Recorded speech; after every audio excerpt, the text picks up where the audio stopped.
Coming up on this week's RegCast.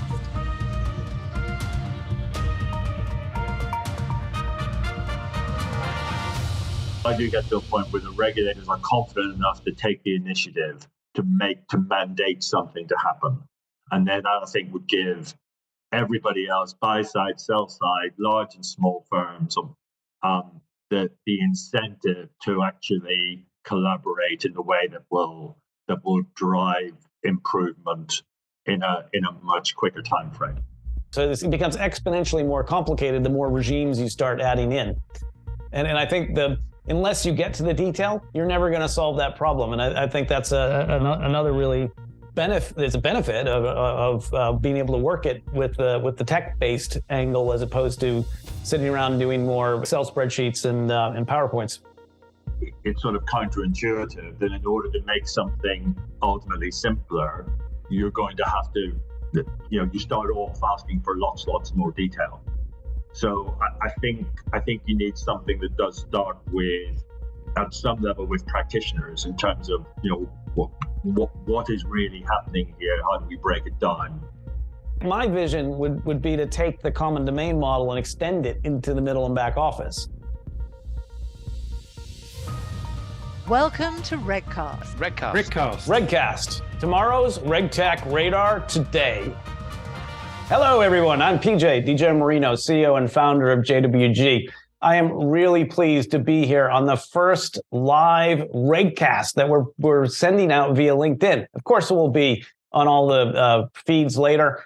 We've had a fantastic run the last 2 seasons. We're now on to our third.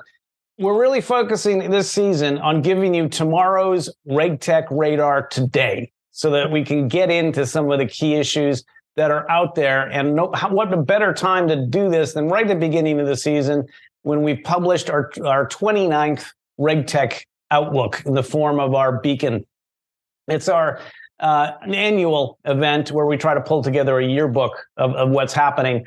And what we see there is an awful lot of change in the way that the industry collaborates around RegTech. We're seeing regulation much more systemic, much more divergent, more detailed, different standards, different people and the stakeholders involved. So it's become a lot more holistic and a lot more alignment required across the firm, really, to be able to pull this all together.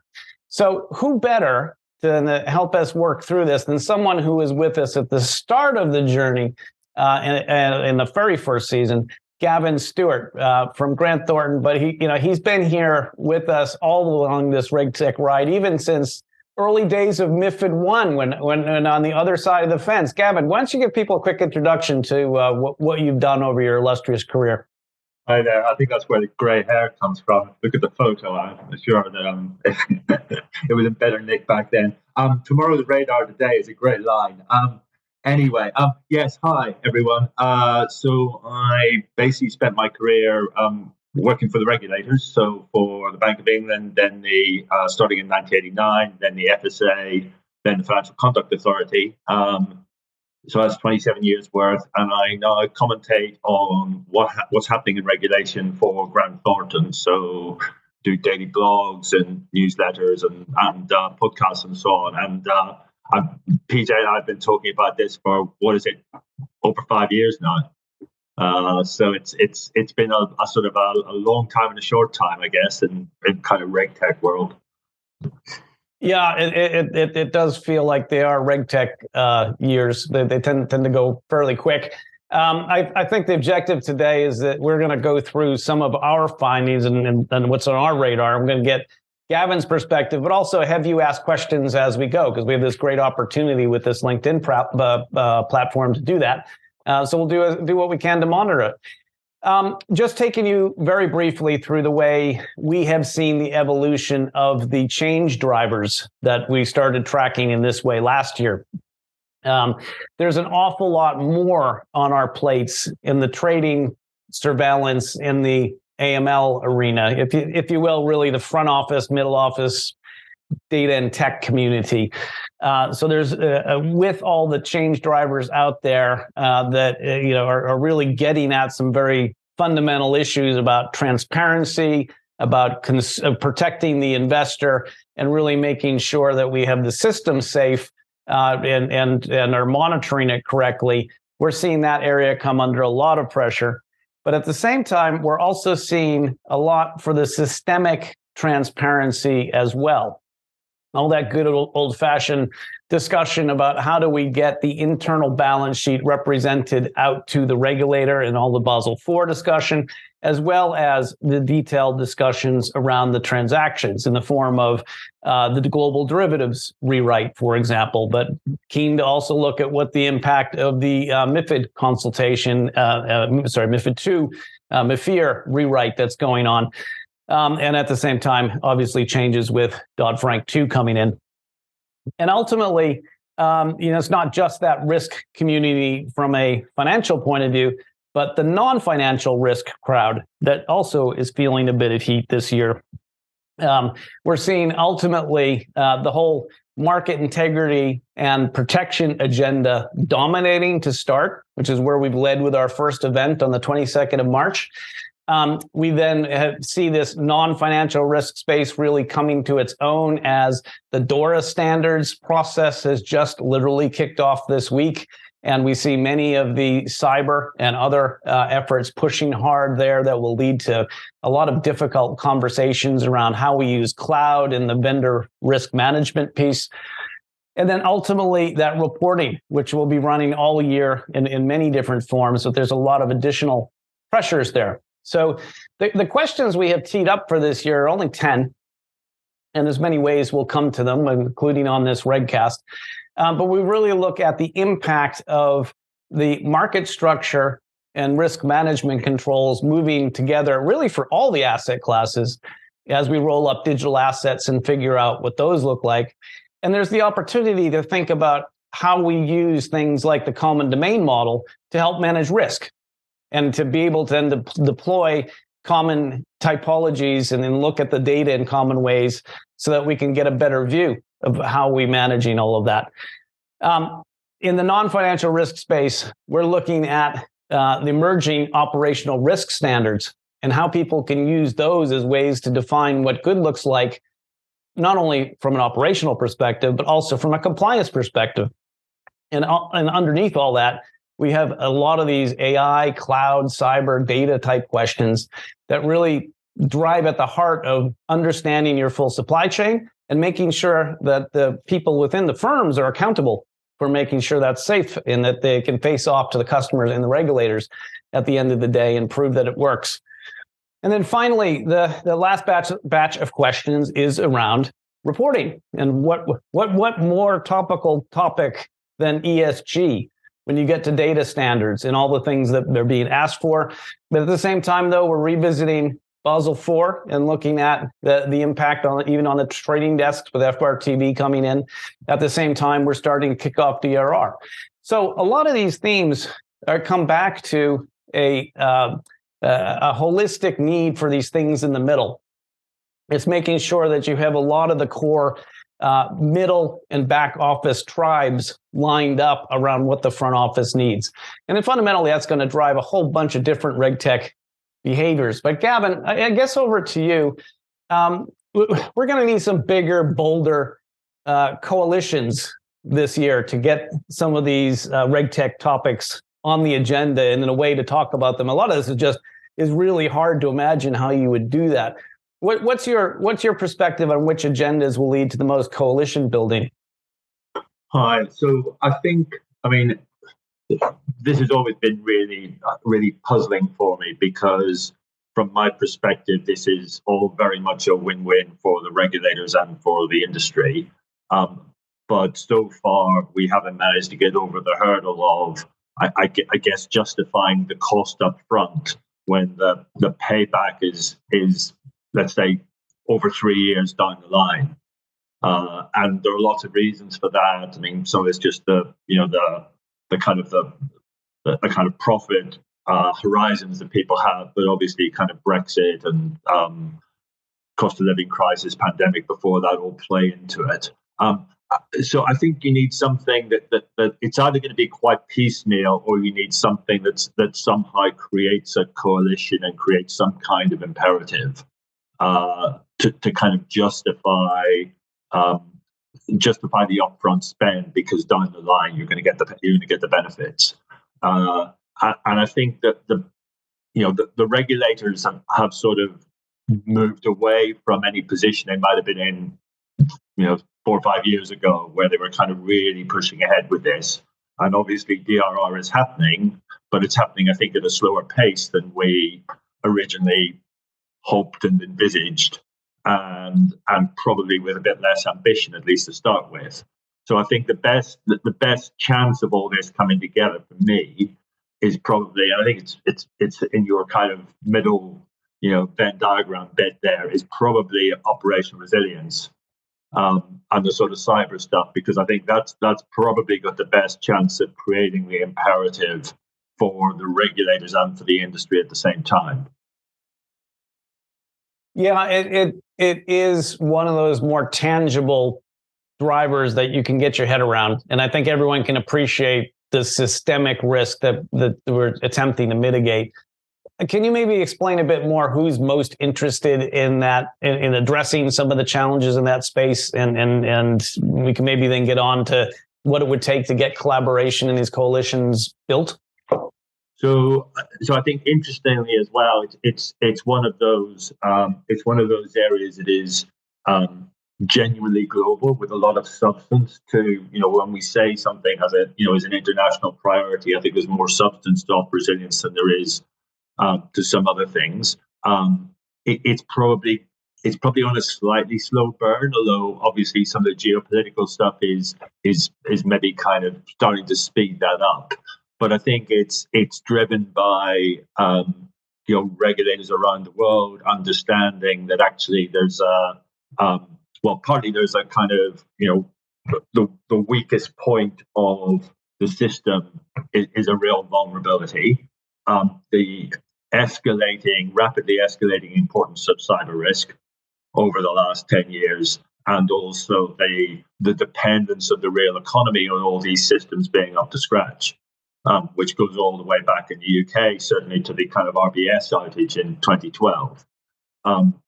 So I think there's clearly a lot of kind of what does this mean in different jurisdictions, and how do we reconcile and get to common standards.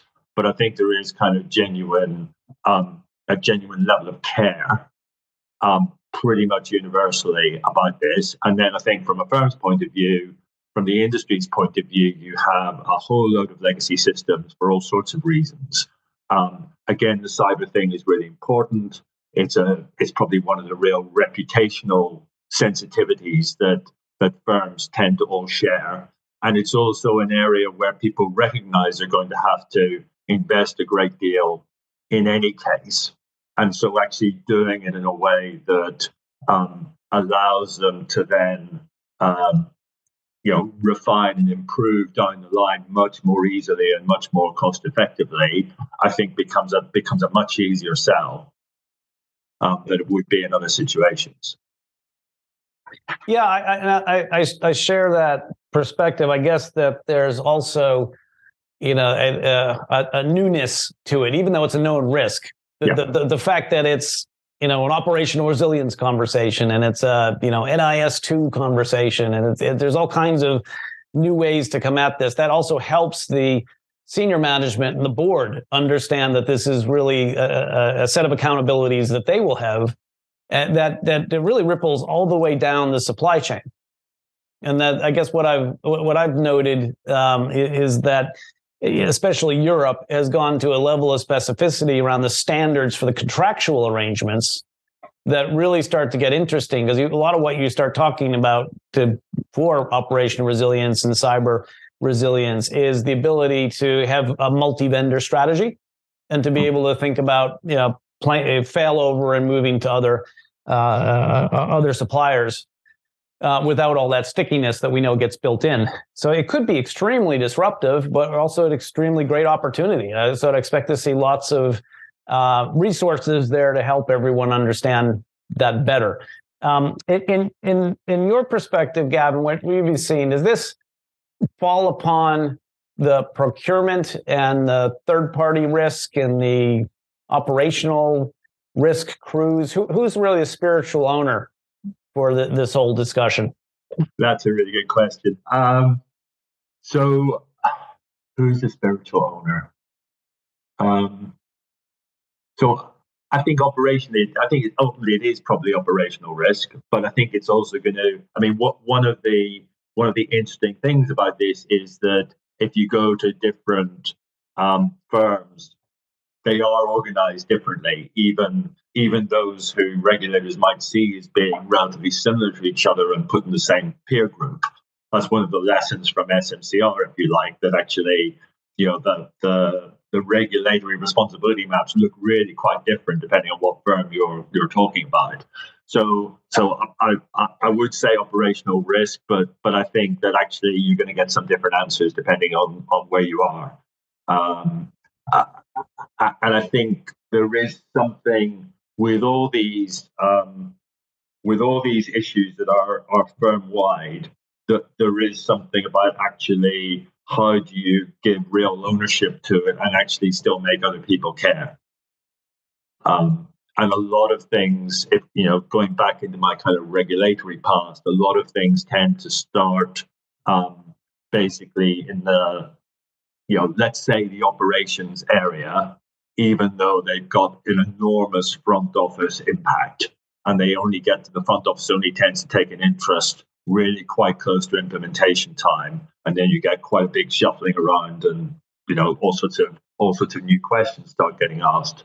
So I think there is a real challenge for everyone, the regulators included, about how do you make this more universal in terms of how people talk about it, and not the kind of the domain of a few kind of obsessives sat over in the corner trying to solve the problem.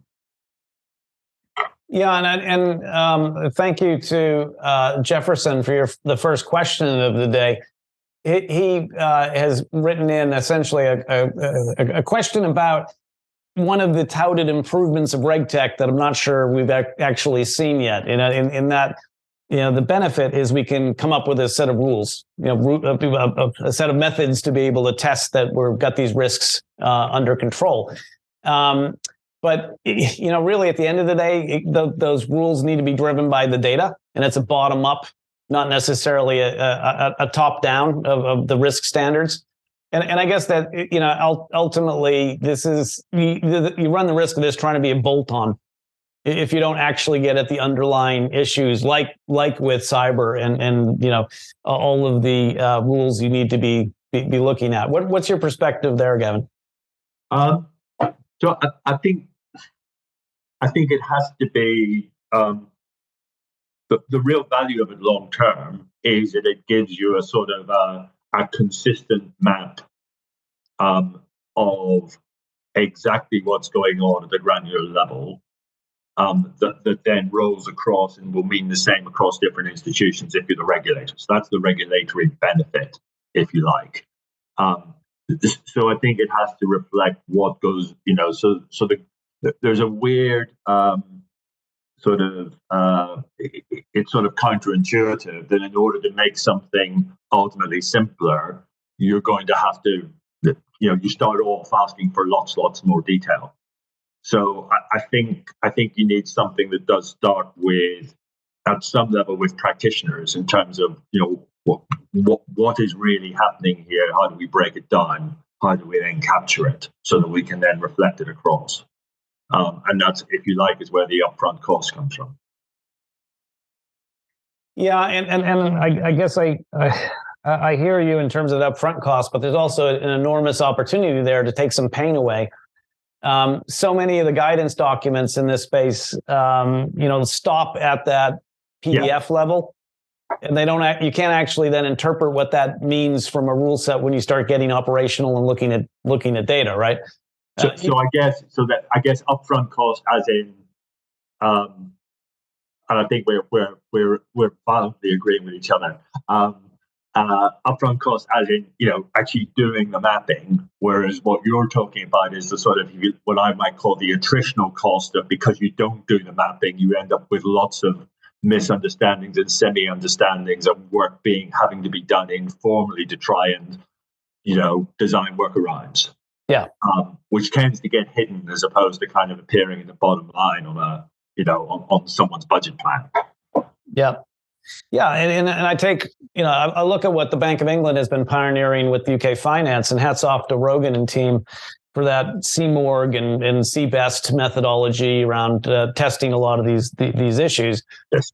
But you have to then look at how that intersects globally with all of the different discussions, and then boil that into a framework. So it becomes exponentially more complicated the more regimes you start adding in.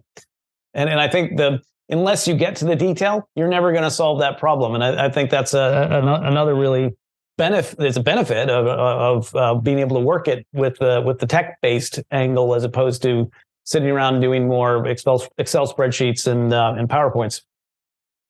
Yeah, and I guess the other, just thinking back to your original question, I mean, the other thing is where you have something like CDM. If you can, where it might really, really work well to the point where actually the potential benefits and opportunities become so glaring that people just start snapping it up. But I do think you need something that kind of gets over that hurdle of, this looks like it's really expensive and there's all these other pressures on our budget and our profitability and so on. Yeah. And I guess part of that gets to the alignment between business language and operational language.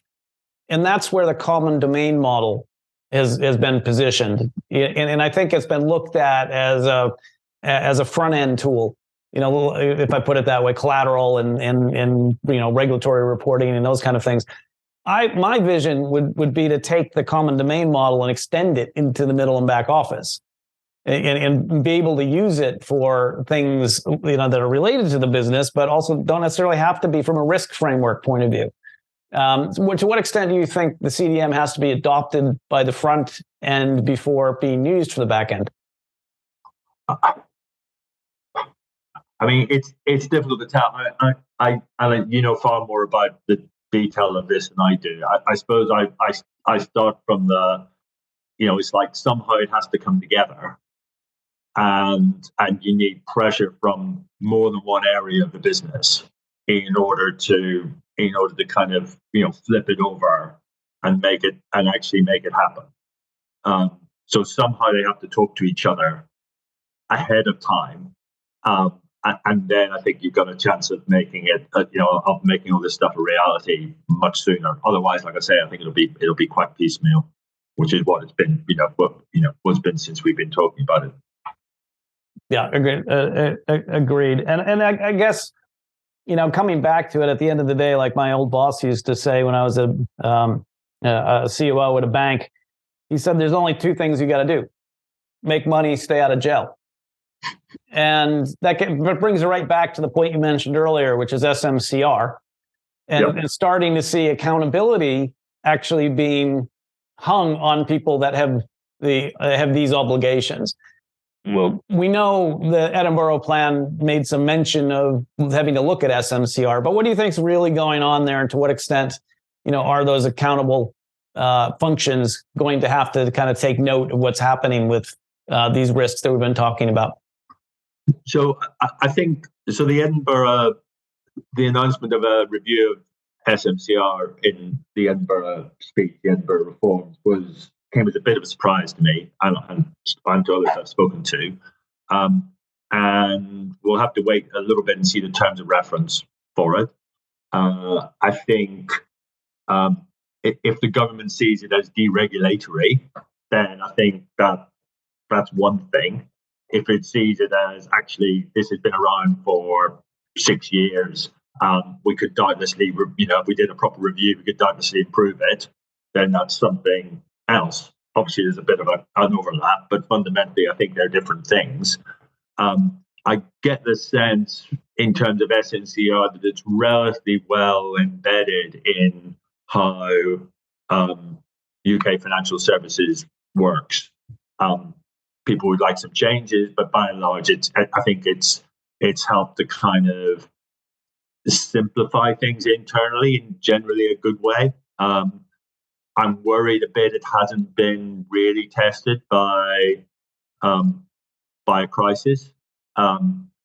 I worry a little bit that we haven't really seen enforcement cases. And so actually from the, we have to implement this properly phase, we're now in a sort of, well, we can be slightly complacent about it phase. But I suspect also it's become part of the language and how firms operate and how firms and regulators communicate with each other. And I think that's generally a good thing.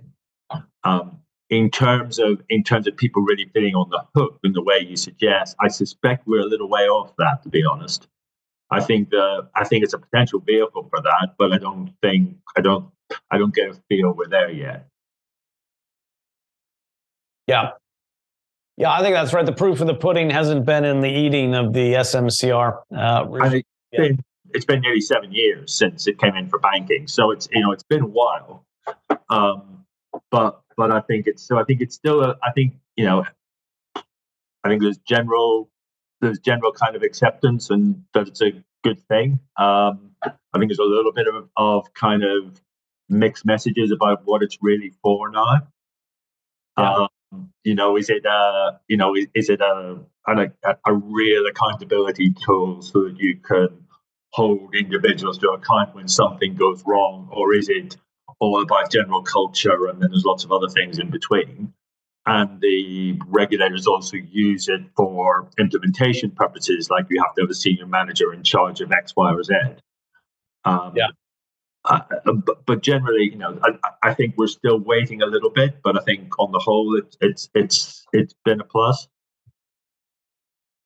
Yeah, so I guess that's there are other forces out there that could also lead us in this direction, right? So it doesn't have to be the accountability regime fear. It could also be a bit greed in terms of making money side of that equation. Tell us about your views on consumer duty and what you think that will mean in the UK, being introduced as a principle, but also then on the continent as they consider what they're looking to do, and how much then that fear of the customer, opportunity of the customer, plays into needing better RegTech. Yeah, so I think, I personally, I'm a little bit skeptical of how much difference the consumer duty will actually make. I kind of still carry the scars of treating customers fairly and so on from 15 odd years ago. And so I worry about the complexity of it. I know they think it simplifies. We'll have to wait and see. I think what it will do in this day and age is push senior management of banks, including senior managers, to ask more questions about what are we actually doing with our customers, what actually is our customer experience. And I think RegTech provides opportunities that probably weren't around in the mid 2000s to actually answer those questions in a reasonable amount of detail. So I think that's potentially a really interesting avenue for all this. And I think some of the comparative work that the regulators then do, because they will, between, firm A, firm B, firm C, and so on, what are they doing in this space? What does good practice look like? And so on and so forth, will drive a search for some more consistency than is currently available, and that then opens the door to some RegTech solutions and so on. So I think there's that side of it.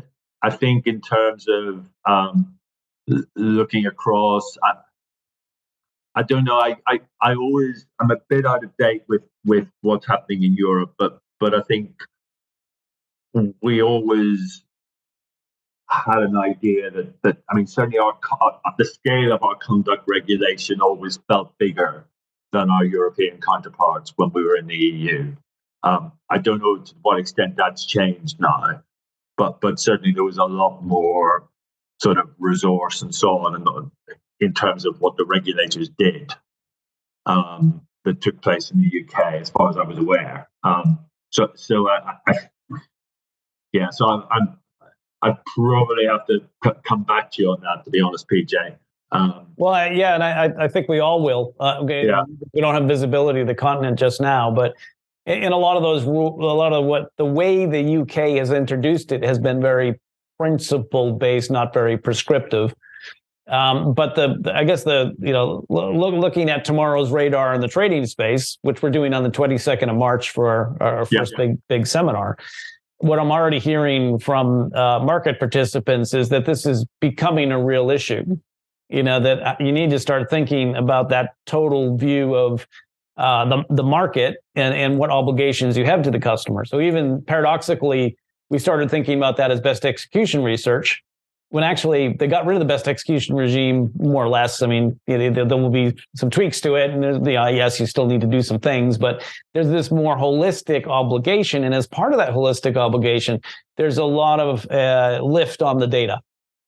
So if you look at where the MiFID II review is going, it's all about transparency, data standards, commercials, making sure that's available to everyone. So I think it's become a fascinating study. And how do we trust then the market environment and how the consumer's been treated? That's really circled around our set of arguments we had for implementing MiFID II in 2018. So looking forward to seeing more on that one. What about the perennial bugbear of AML CFT? This is one we've been talking about for years as well, Gavin. I guess we had the Economic Crime Plan 1 and had a shot at the innovation. A lot of the RegTech sprints helped do that, but others have kind of taken the ball and run with it a heck of a lot more than the UK. What's your perspective on the radar there for this year? Well, I think there's definitely pressure in the system. I mean, I think it's always.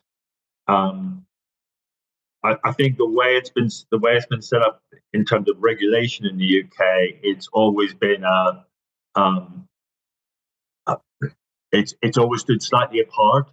So in the early days of the FSA, there was a financial crime division. But it always suffered a little bit from not being able to measure either the impact of what it did or even actually this real scale of the problem.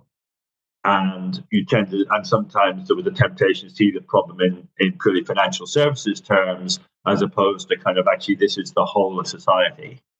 Because fundamentally, this is about crime and theft and all the damage that's done in the process.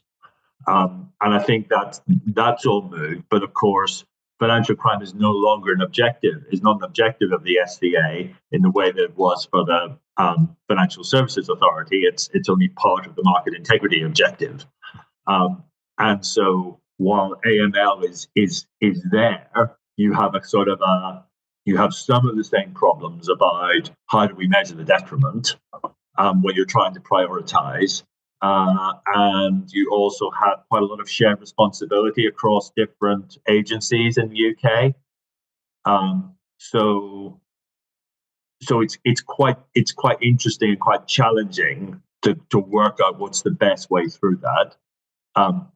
Clearly, the data side is really important if you can crack it, both in terms of being able to prove you're having an impact, as opposed to just showing someone's got weak systems and you've strengthened them.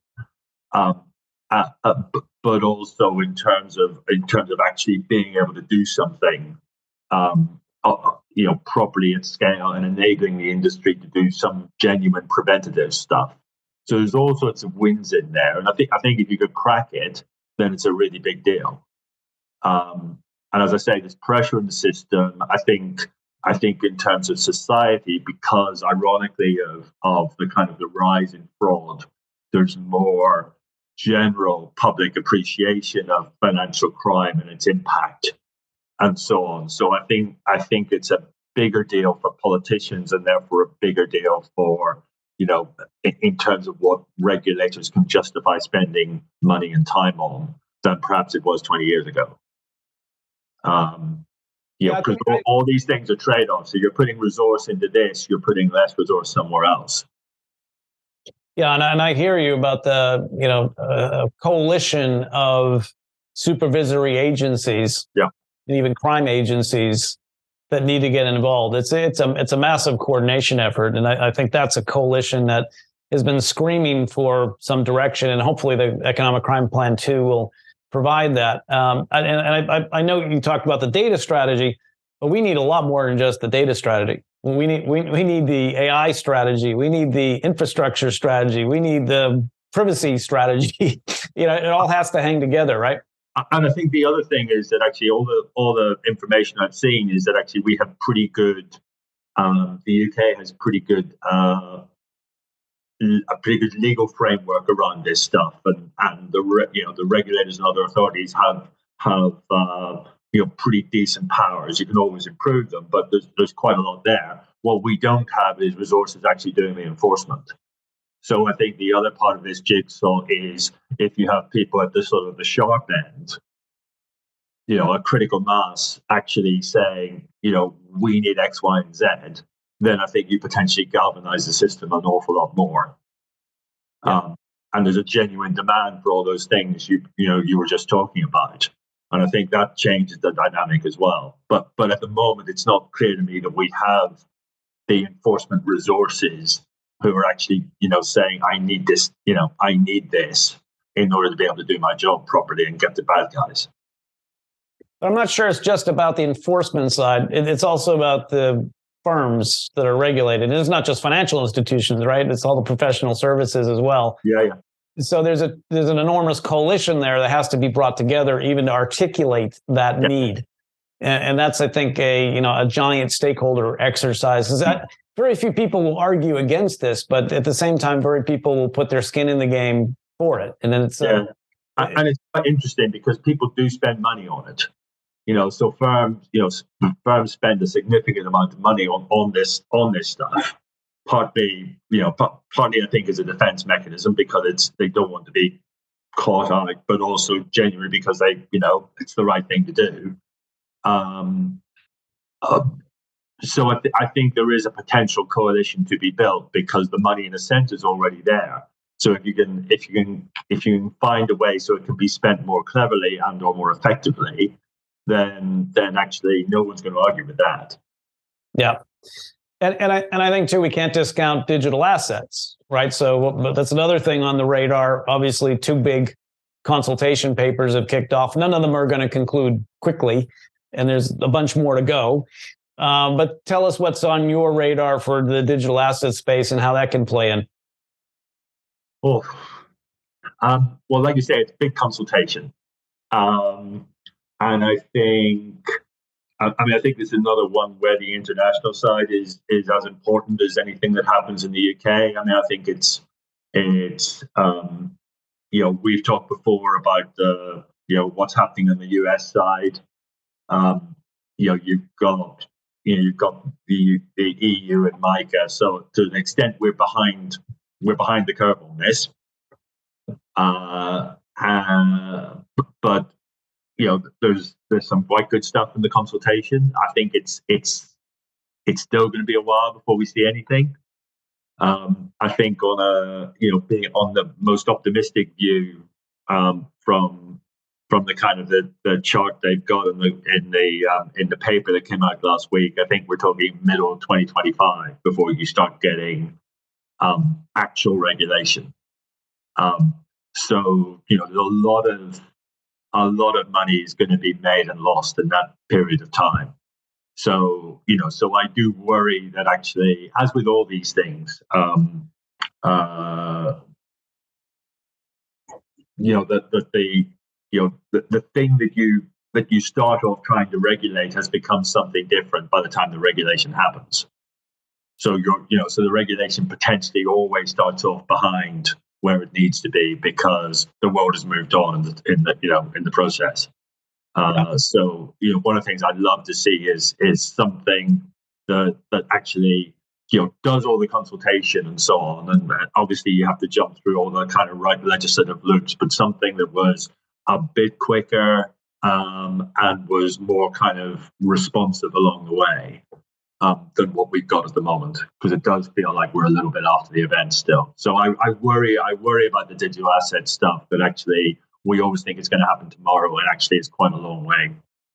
far away further than that. Yeah, I think the conversation has definitely been reset, though.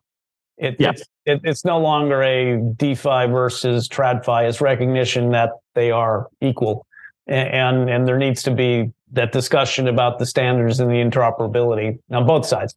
Yeah, but if you were writing that paper, so if you're writing that paper a year ago, it might say something different. If you were publishing it in a year's time, it might say something different again. And so I think there's something that needs to be. I mean, this is a very fast-moving part of the industry, isn't it? I mean, it's sort of every other day something different has happened. So there's so many different aspects to it. So there's obviously the kind of the central bank CBDC stuff as well. So we'll just have to wait and see. But I do worry that we move too slowly. And speaking of central banks, just moving on to the last theme we haven't really covered in detail. Tell me about your views on the transformation of digital reporting and the collection of data. Where's the coalition there? It's been such a long time that we've been talking about the need to bring it together. What do you see happening this year? So I guess probably steady progress. I think that. So I think if you think about the original coalition, where you had the bank and the FCA, pretty much you couldn't put a sheet of paper between them. I think that's probably diverged a little bit, and I think that also. You've had lots of changes at the SVA in terms of senior leadership. At the bank a little bit, but obviously Andrew Bailey moving from one to the other because he was quite an enthusiast at the SCA doesn't hurt it. But I think what has happened at the bank is because it deals with so many different, it has several different purposes. So if you're trying to do something that's bank wide, it automatically becomes very complex. So if you're trying to do something that looks at the whole economy, that's not necessarily going to give you the same answer as if you're just looking at regulated financial services. And you're going to be asking different questions and so on. So I think the bank has got, has that to overcome. I don't think they're quite as close as they were, and as a result, I think you've got slightly slower progress than we probably hoped for 5 years ago. But I think it is still moving, to be fair. And I think it needs something that they do something and it seemed to work and it's accepted as being, if you like, a sea change from what they had before. And then I think you might see a sort of a rapid acceleration. But I don't think we've got to that moment yet. Yeah, I think our radar has a couple big change drivers in that space right now, but I don't think that's visible yet. And I also get the sense it's sort of above the pay grade of most people that would make those decisions or that would normally at a bank. And I'm not sure even within the regulatory community how that gets cleared. But it is something that internationally we have seen the Financial Stability Board step in. We have seen Europe starting to roll their detailed strategy out. This whole notion of needing to publish regs as code is really, really here and now in that space. And as you know, I have a bit of a sort of an obsession that the regulators tend to talk about this as being about saving costs for the industry, which I think long term it is. But I think they massively underplay the benefits that they would glean themselves from actually being able to do proper comparisons between firms and know that you were looking at the same thing. Because you had real consistency at a granular level that RegTech reporting would give you. So on that note, I'm going to ask you for a really hard question. Can you summarize as opposed to all the easy ones up till now? Can you summarize in 60 seconds what you see the biggest public-private leadership challenge this year as? Oh, thank you for that.